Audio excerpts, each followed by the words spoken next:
1 second, bear with me. Hi, everyone. Thanks so much for joining, and welcome to today's episode of the Pivotcast. I'm your host, Sarah the Pivoter, and we're going live on several platforms right now. So we're playing with technology today, and I like to interview super rad humans from around the world doing epic things in all walks of life. So this is a platform to share their voice and bring their story to you. So in this episode of the Pivotcast, we're going to hear from Hailey Rowe. She's amazing. We connected through social media earlier this year, have kept in contact. And today we're going to be talking about the real pandemic of perfectionism. And this has been around for eons. It's something that we both have had experience with, and many of our clients also suffer from. So we wanted to really dive into this topic. Perfectionism is a problem. It's not something that I'm saying lightly, being tongue-in-cheek using the word pandemic. It really is something that can lead to burnout, overwhelm, overpromising, underdelivering, which then means your performance at work goes down and it starts to take its mental toll, especially if you're ambitious and you're a high achiever. Striving from perfect can take you from hero to zero. So today, Hailey and I are going to be talking about this deadly disease and how can we get rid of this bug and what are some practical steps that we can actually take in our lives to move from perfectionism to progress.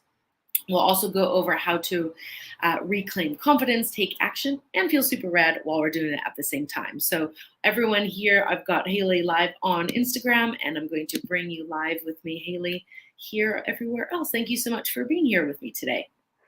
Thank you. Thanks for having me. I'm going to be kind of looking in both directions simultaneously sometimes. So sometimes I'll be looking at computer, sometimes I'll be looking at phone, but I'm super excited to be with you, and thanks for the intro. Yeah, absolutely. So Hailey, I see, you use the FAST framework and in your marketing and business tips in your Health Coach Nation podcast, and you have a Facebook group, which we'll share in the comments later for everyone else. Can you tell us a little bit about your FAST framework and how that is something that you incorporate into your business within the context of perfectionism and helping your clients get over that? Yes, definitely. So I am working a lot with life coaches, health coaches, mindset coaches, et cetera. And usually coaches have their own, setbacks too. We all have them. So the FAST framework was something I created to help people who struggled with what to prioritize, because I think that's part of the issue with overwhelm and perfectionism sometimes is like, what do I try to nail? What do I try to be good at, right? And then the other part of it is to help them move through some of the mindset blocks that come up along the way. So it stands for followers, action, sales, time management, and transformation.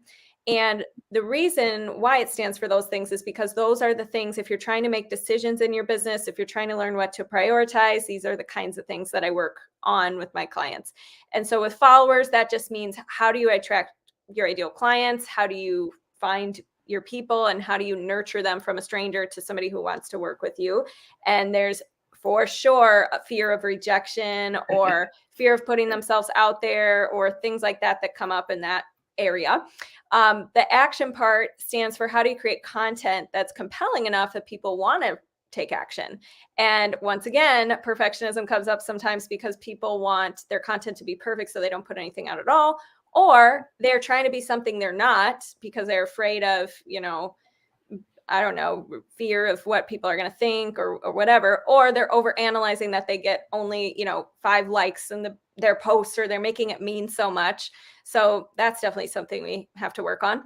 Sales is how do you lead your discovery calls? How do you feel confident in what you're selling, your pricing, et cetera, and your sales process. And so that part, a lot of times people don't ever put out their programs if they're struggling with perfectionism because they're waiting for it to put the finishing touches on it forever and ever. And the only way to keep improving your program is to start getting experience, is to start putting things out there.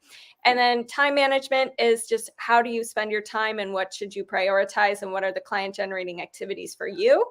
And that goes, I think a lot of times people procrastinate with perfectionism because they're like, well, I don't want to deal with getting rejected, or I don't want to deal with the courage and of what it would take to put this out there. And so I'm just going to stay in my little procrastination perfectionist circle. And then the last thing is transformation. So that's 2 things. One, the personal transformation required to be a business owner, which will require leaving perfectionism behind. and the transformation you want to provide for your clients, and making sure that's really clear and getting those client wins and that kind of stuff. So overall, like I work with them mainly on marketing and sales, but to be honest with you, Sarah, as you know, if you have the great strategy, but you're thinking in the back of your mind, nobody wants this, this isn't good enough, I'm not good enough, you could take all the action in the world, but how it lands might not be ideal. So I do work with my clients on that as well.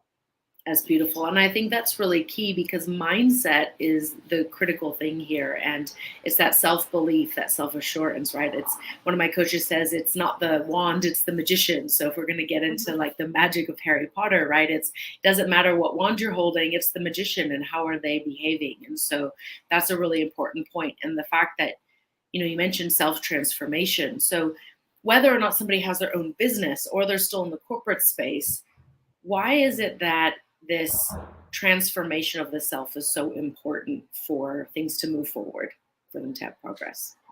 Yeah.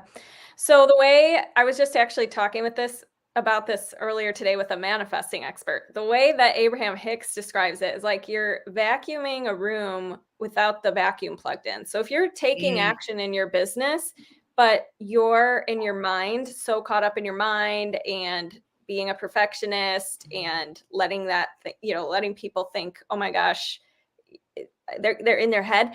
It's like you're doing the work, but it's useless. It's not yeah, going anywhere. yeah. So you have to both have the conviction, the confidence, and the courage, and the willingness to feel any feeling on your business journey, Mm, and the action. And I think the big yes, thing with perfectionists is they're really dreading getting rejected by other people because we want to please people if we're yeah, perfectionists usually.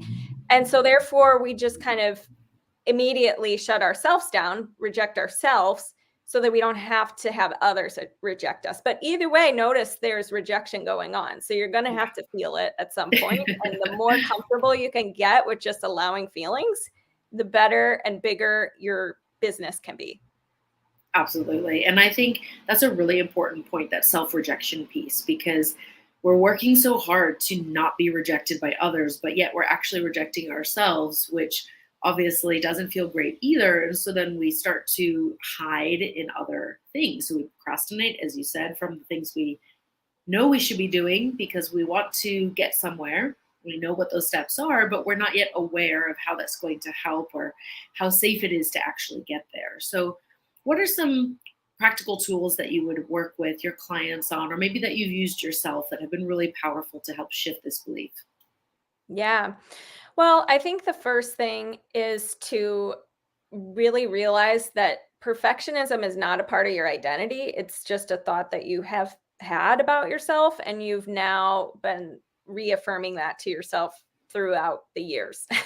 And so, Yeah. it's like a habit, it's like something that you've just continued to reinforce. So, in order to break that habit, we have to do a couple things. We have to interrupt that pattern. So, we have to start to realize, oh, that maybe is just a belief. And is that really true? Mm, Could something else be true? How can I challenge that a little bit today? What's like one dare I can give myself, or one little thing that, will reinforce that I don't have to be perfect to be successful, like that right. kind of thing. So pattern interrupt. But then the other thing is to realize that you have to allow the urge to be perfect and hold back and not put it out there to be there, but still start doing it anyways. Mm. There's not a jump to where one day it's going to be easy and you get to skip that part, Right. but you can start to take baby steps. Like, I'm not saying I'm not one of those people who says like, oh my gosh, you need to jump to the affirmation that, take messy action and just like get out there. Like, you're not going to believe that yet if you've been stuck in perfectionism. So instead, we have to say, what's like one little thing you can do today that will be like 5 minutes of being somebody else, trying on a Yeah. new outfit, of not being a perfectionist, and letting the uncomfortable feelings be there and feeling it and being okay with that, and realizing you didn't die, and then repeating, right? Like, Yes. so I think that's definitely a big step. And there was one other thing I wanted to say, but I can't. Oh, I think giving yourself a deadline, and like setting up what is this. I think there's a key to kind of letting go of some of the standards. So like identifying what you think perfect is, because sometimes we never even define that for ourselves. So then of course we're never going to put out a program, because what is perfect? Like we don't even have a definition.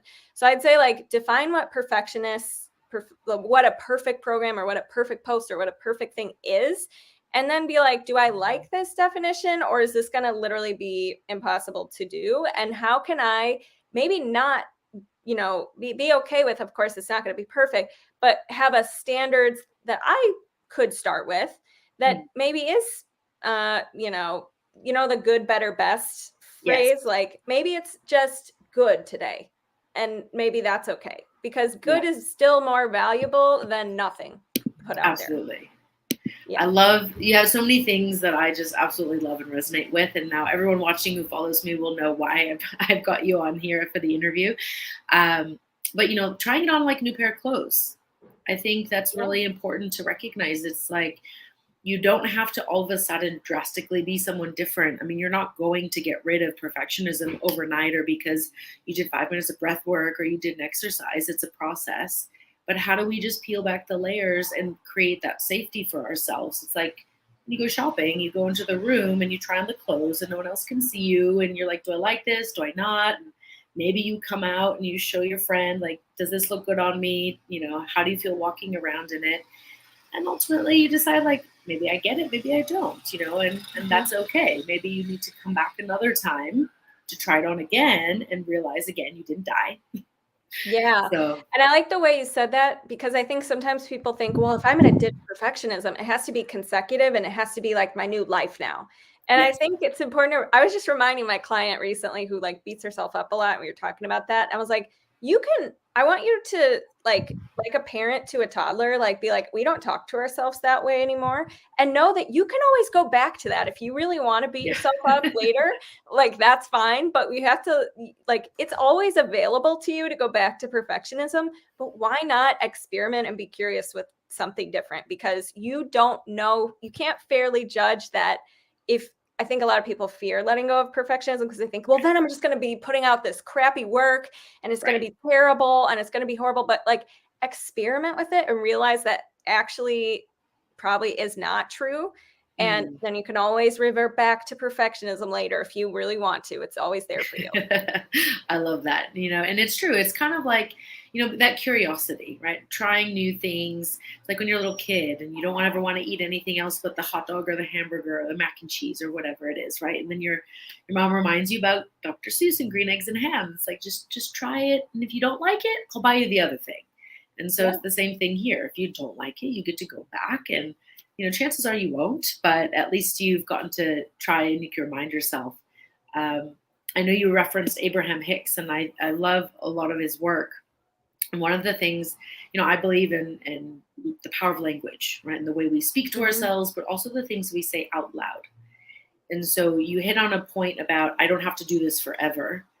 And so sometimes when I'm trying a new behavior or a mindset, and maybe I don't fully believe it yet, I'll just say, okay, just for today, I'm calm. Because maybe the day before I was like a headless chicken. And, running around and dealing with stress, like I was good at that game. I could play that game. I could do it very well. And I know how to do it. So my body likes to go there. But it's just this reminder of like, okay, I can lose my shit tomorrow, but today I'll be calm. So what about for, the affirmations and that type of work with your clients? How much do you incorporate that into this and in terms of the perfectionism concept? Yeah. So usually, rather than jumping to an affirmation, we start with like a statement in between, like the good, better, best thing. So like rather than jumping to, I'm just now going to be a calm person, and kind of just like you said to just for today, I'm going to be calm. So like things that feel real to you where you're at right now. It's a little bit of a stretch, but still feels doable. Yeah. So like a realist, just like when we do with my clients, we identify like, what's your business protocol? What is your like thing you're working on in your business right now that you've identified, and making sure it's realistic and you're going to start there and actually execute it. So it's the same thing with a new belief. Like, what's the first thing? So for me, I really like, every choice, like this one is from Elizabeth Benton. she's really great if you haven't heard her podcast. I think it's Every Choice is a Chance. I like that one. Every choice is a I chance. like Every Day, I Can Recommit Anytime. So like if you ever catch yourself going into that spiral of perfectionism, just kind of being like, I can recommit myself at any time to who I want to be in this moment. So those are a couple, but I think too, it just depends on the person and hearing what they're struggling with, and kind of like, how do we ease you into that moment where you're not letting this stop you anymore, but also not jumping to something totally not believable. Yeah, I think that's super important, because most people are looking at the side of the graph where the results are, right? And they're looking at like from here to here, oh my gosh, it's a huge leap. And like you said, we're not going to believe that right away. So how do we just take that, go back to this part of the graph and take the pivot and go, oh, just a little bit. And over time, we can in the aggregate see that we can make that jump, but it's not, at the snap of the fingers. It's over the consistent actions and through what I like to call snackable bite-sized steps. Yeah, for sure. So I know in your bio that you sent me, you were also you have here that behavioral change specialist and a human potential coach. Could you tell me a little bit about that training that you received and how they approach this particular topic? Yeah, definitely. So as a behavioral change specialist and human potential coach, we learn about how to not just give you actions, like, because a lot of times we're very attached, especially perfectionists. We think our actions are always the most important thing and the thing that makes our results. And so we're very focused on that action. We're very focused on perfecting our program. We're very focused on like tediously making sure our post is beautiful and all the things. But with this kind of approach, you're more focused on understanding that it's not your actions that create your results. It's also your thoughts and your feelings and the intentions behind what you're doing, in addition to just the actions, because it's not going to be sustainable to just take actions with willpower and like beat yourself up through things. It's important to also look at, it's much easier to be creative and do things in your business that are aligned with who you want to be when you have the beliefs and you're feeling in a way that feels good and backs it up. So I think a lot of coaches are very much like action oriented. Let me give you a meal plan. Let me give you this. But it also needs to, the reason why I got that certification was because like, I don't want to just tell people what to do. I also want to help them actually do it sustainably and realistically in their life. So that's kind of what I took away from it.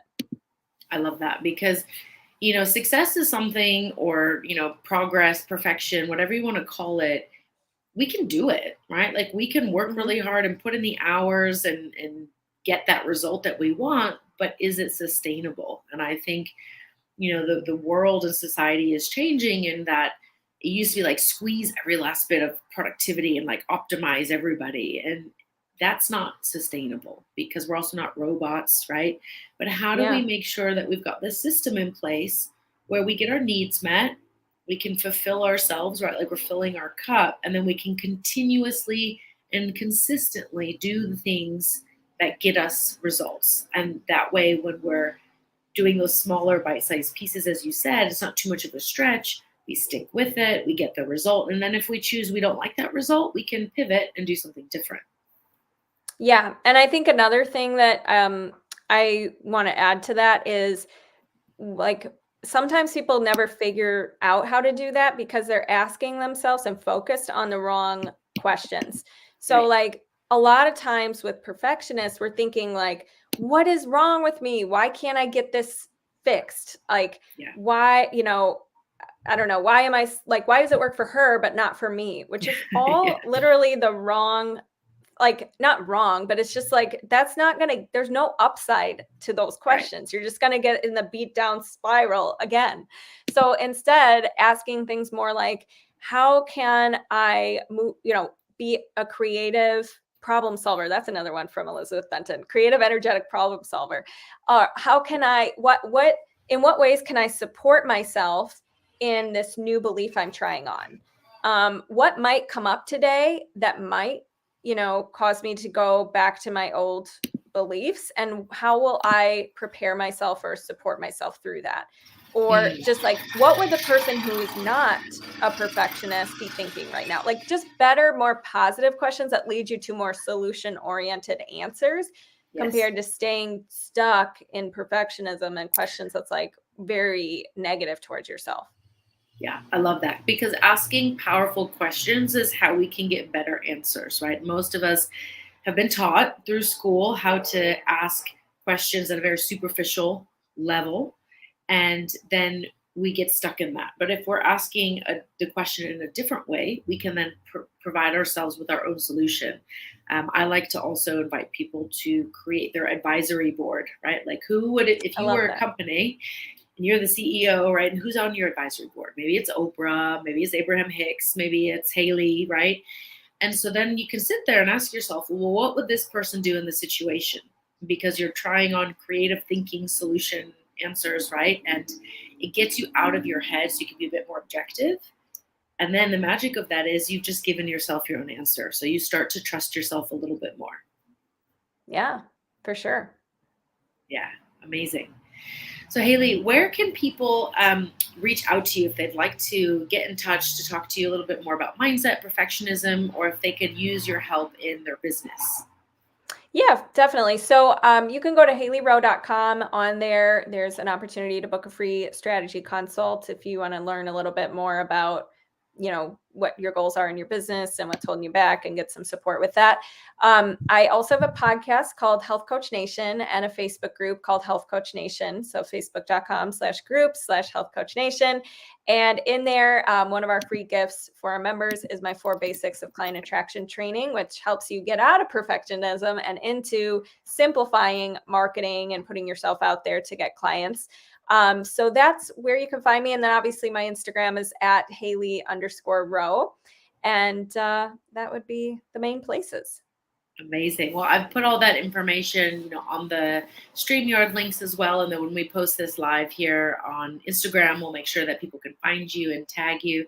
And I just wanted to say thank you so much, because this was when we were talking about the topics and you listed this one, it was just really aligned with what I've been hearing a lot from people lately.